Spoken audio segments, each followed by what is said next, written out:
Nagtapos sa palakpakan ng screening ng digitally restored and remastered 1998 film na Jose Rizal sa Metropolitan Theater bilang bahagi ng Cinemalaya this year. Jam-packed ang sinihan kung saan dumalo ang cast nito, kagaya na lang ni Cesar Montano na hindi napigilan maging emosyonal sa muling pagkakapanood ng pelikula. This movie was released about 26 years ago.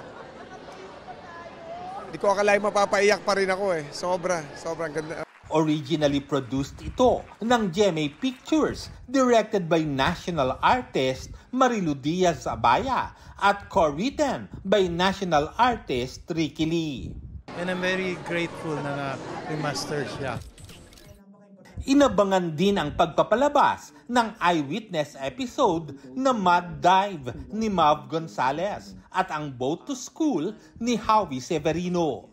Nagkaroon din ng talkback sa pagitan ni Howie at ng audience tungkol sa documentary.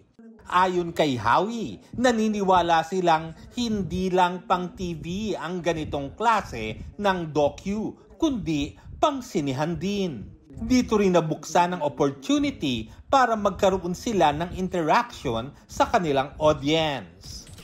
IG official ang sigaw ng fans sa bagong IG upload ni Rere Madrid.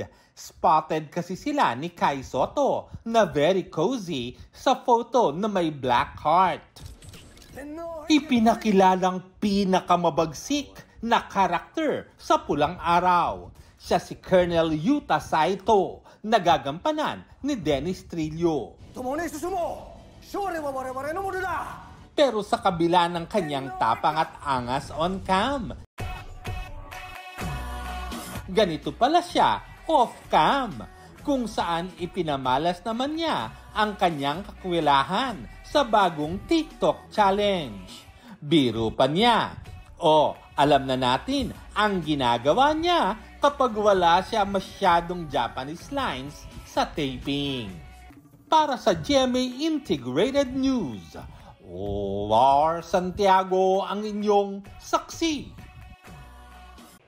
Mga kapuso, sama-sama tayong maging saksi. Mag-subscribe sa GMA Integrated News sa YouTube at para sa mga kapuso abroad, samahan niyo kami sa GMA Pinoy TV at sa www.gmanews.tv.